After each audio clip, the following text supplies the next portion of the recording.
Hot breaking exclusive top যেভাবে আসলে আখ্যায়িত করেন না কেন, is going to be a big news in the world of cricket right নাও।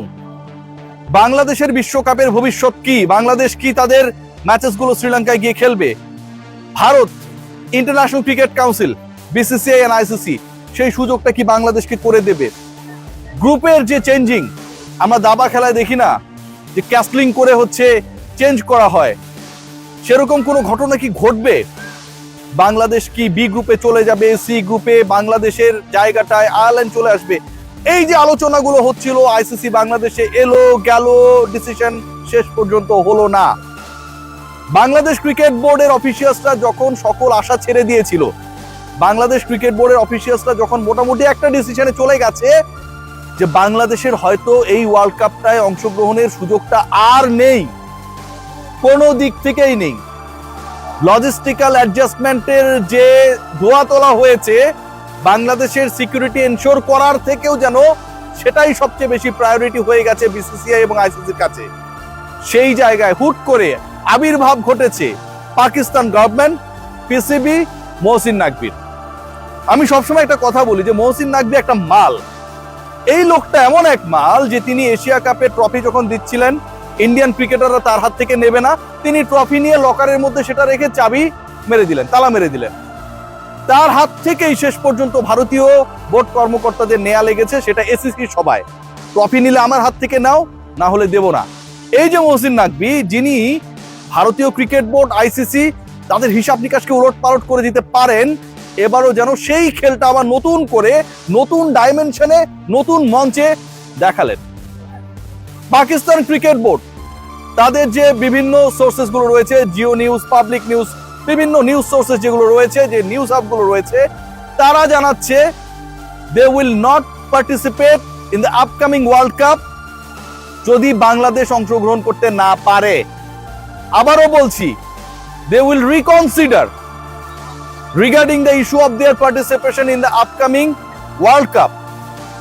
যে ওয়ার্ল্ড কাপটা শুরু হতে যাচ্ছে পরের মাসের 7 তারিখ থেকে, পাকিস্তান উইল রিকনসিডার তারা অংশগ্রহণ করবে কি করবে না। According to the sources and the news agencies of Pakistan, PCB, বাংলাদেশের অংশগ্রহণটা নিশ্চিত হচ্ছে কি না সেটার উপর ডিপেন্ড করে। ভয়াবহ পরিস্থিতি, বাংলাদেশকে বিশ্বকাপে আপনার নিতেই হবে, আনলেস বাংলাদেশের গ্রুপ নিয়ে যে কাহিনী তৈরি হয়েছে, বাংলাদেশের পার্টিসিপেটিং যে প্রতিপক্ষরা রয়েছে তাদেরকে নিয়ে যে কাহিনী তৈরি হয়েছে, সকল কাহিনী একদম ডেমোলিশ হয়ে যাবে, আইসিসির রেভিনিউ ফল করবে। কেন বলছি এই আলোচনা? বাংলাদেশ অংশগ্রহণ না করলে ইন্ডিয়ার গোনার টাইম নাই, পাকিস্তান অংশগ্রহণ না করলে ইন্ডিয়া কেন, আইসিসিরও গোনার টাইম বের করতে হবে। টোটাল যে রেভিনিউ এক ইন্ডিয়া পাকিস্তান ম্যাচ আয়োজন করে আইসিসি প্রফিট করবে, ব্রডকাস্টার প্রফিট করবে, পুরোটা আকাশ থেকে মাটিতে খসে পড়বে। ওয়ার্ল্ড কাপের রেভিনিউ 70% কমে যাবে if Pakistan decided not to take part in the upcoming world cup. Bharat পাকিস্তানকে এক গ্রুপে রাখাই হয়, যতই দেখতে না পারুক। ইন্ডিয়ান বলিউড ইন্ডাস্ট্রি আর আইসিসি চলেই হচ্ছে ইন্ডিয়া পাকিস্তান ক্ল্যাশ নিয়ে।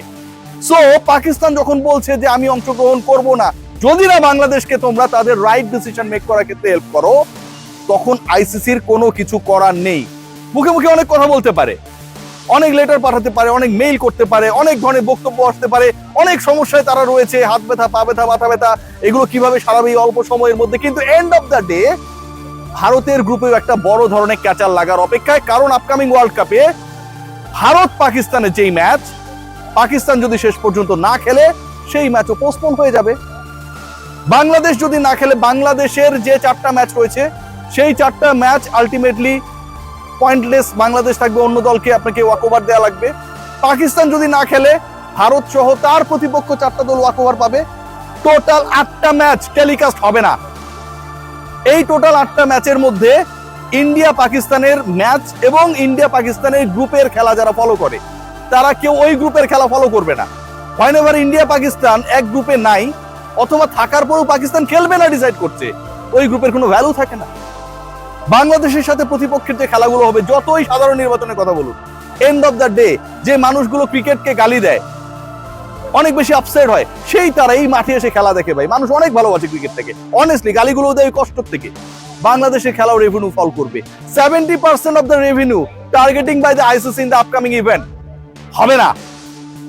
না হলে বিসিসিআই, আইসিসি এই যে একটা ভাব দেখাচ্ছে না বাংলাদেশকে গোনার টাইম নাই, সেই কাউন্টটা তাদের করতেই হবে। এখন কি হবে? এখন আমার কাছে মনে হয় বিসিসিআই দে আর আন্ডার প্রেসার, এক্সট্রিম প্রেসার। এই প্রেসার থেকে কিভাবে বের হবে? জায়সা যদি এখন ডিসাইড করে যে বাংলাদেশে গ্রুপ চেঞ্জ করা যাবে না, পাকিস্তান বলবে আমরা খেলবো না, ওয়ার্ল্ড কাপই শেষ। বাংলাদেশ পাকিস্তান খেলবে না, ওয়ার্ল্ড কাপই শেষ। এই ওয়ার্ল্ড কাপের কোনো ভ্যালু নাই। ইন্ডিয়া পাকিস্তানকে এক গ্রুপে রাখা হয়েছে, পরের বার যখন আবার নেক্সট স্টেজে যাবে তখন আরেকবার তাদেরকে খেলানো হবে, ফাইনালে গেলে আরো একবার খেলা হবে। এই যে তিনটা পার্টিকুলার ম্যাচকে টার্গেট করা হয়েছে, এবং যেই 3 ম্যাচ থেকে রেভিনিউ করবে আইসিসি এবং পক্ষান্তরে বিসিসিআই, টোটাল ওয়ার্ল্ড কাপ থেকে যে রেভিনিউ করবে তার 80% রেভিনিউ করবে এই 3 ম্যাচ থেকে। সেটা তো পুরোটাই জিরো হয়ে গেল। বাংলাদেশ ক্রিকেট বোর্ড এবং বাংলাদেশ সরকার, পাকিস্তানি নিউজ এজেন্সি যেটা জানাচ্ছে এখন পর্যন্ত, তারা কন্ট্রাক্ট করেছে পাকিস্তান গভর্নমেন্টের সাথে, পাকিস্তান সরকার কন্ট্রাক্ট করেছে পিসিবির সাথে। So it's not an issue যেটাতে সরাসরি বিসিবি জড়িত। বাংলাদেশ সরকার পাকিস্তান সরকারের সাথে যোগাযোগ করেছে, পাকিস্তান সরকার পিসিবির সাথে যোগাযোগ করেছে। যেভাবে ভারতীয় গভর্নমেন্ট মুস্তাফিজকে বাদ দেওয়ার ডিসিশন নিয়েছে, তারপরে তারা সেটা বিসিসিআই কে জানিয়েছে, ঠিক একইভাবে পাকিস্তান সরকার ডিসাইড করেছে বাংলাদেশ না খেললে তারা খেলবে না। পিসিবি কে জানিয়েছে, মহসিন নাকভি তিনি গ্রহণ করেছেন এই অফার, দে উইল রিকনসিডার। এবং এখন রিকনসিডার আসলে পাকিস্তানও করবে না, বাংলাদেশও করবে না। আলটিমেটলি রিকনসিডার করতে হবে আইসিসি কে। কি রিকনসিডার করতে হবে? ইদার বাংলাদেশের সি গ্রুপের ম্যাচেস গুলো 4টা ম্যাচের 4টায় শ্রীলঙ্কায় দিতে হবে, নাম্বার 1 অপশন, যে অপশনটা অনেক ডিফিকাল্ট। আর নাম্বার 2, বাংলাদেশের গ্রুপ শাফলিং করতে হবে, বাংলাদেশকে বি গ্রুপে দিয়ে সি গ্রুপে অন্য আরেকটা দল শিফট করে, বাংলাদেশের গ্রুপে অন্য আরেকটা দলকে শিফট করে। সো এই 2টা অপশনই রয়েছে এই মুহূর্তে বিসিসিআই এর কাছে। আজকে বিভিন্ন নিউজ পোর্টালে নিউজ হয়েছে বাংলাদেশের ক্রিকেট বোর্ডের কর্তারা হতাশ, তারা কোনো আশা দেখছেন না, বাংলাদেশ আপকামিং ওয়ার্ল্ড কাপে খেলবে না। শেষ পর্যন্ত সবকিছু ডিপেন্ড করছে জয়শা কি ডিসিশন নেয়। But end of the day Jay Shah is Jay Shah. Jay Shah is the president of ICC. Because of this ICC they have a big prospect in the upcoming world cup. Jay Shah কেন এত পাওয়ারফুল? কারণ এই প্রসপেক্ট, এই ফিনান্স, এই রেভিনিউ সবকিছুই ডিপেন্ড করে হচ্ছে এশিয়ান কান্ট্রিগুলোর ম্যাচেসের উপরে। অস্ট্রেলিয়া সাথে ইন্ডিয়া প্রথম রাউন্ডে খেলা নাই, অস্ট্রেলিয়া শ্রীলঙ্কার গ্রুপে। ইংল্যান্ডের সাথে ইন্ডিয়া সেই খেলাও নেই, ইংল্যান্ড বাংলাদেশের গ্রুপে। প্রথম রাউন্ডের খেলা বলতেই হচ্ছে ইন্ডিয়া পাকিস্তান। ভারত যদি টার্গেট করে, তার দেশের 120 কোটি মানুষ খেলা দেখবে, অ্যাপে, টেলিভিশনে, বিভিন্ন পোর্টালে খবর নিবে, ব্রাউজিং করবে, পুরোটাই ধসে পড়বে। জাস্ট পাকিস্তান যদি ফাইনাল ডিসিশন জানিয়ে দেয় বাংলাদেশ না খেললে আমরাও অংশগ্রহণ করব না। সিকিউরিটি ইস্যু নিয়ে যেই প্রশ্ন উঠেছে, যেই প্রশ্ন তোলা হয়েছে, যেই দাবি জানানো হয়েছে, প্রত্যেকটা point very much legit and valid.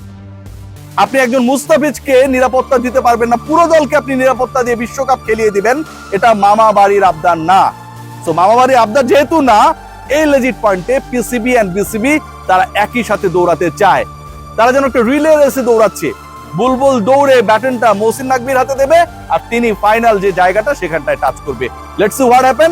But right now মহা চাপে Jay Shah, BCCI and ICC. Take care.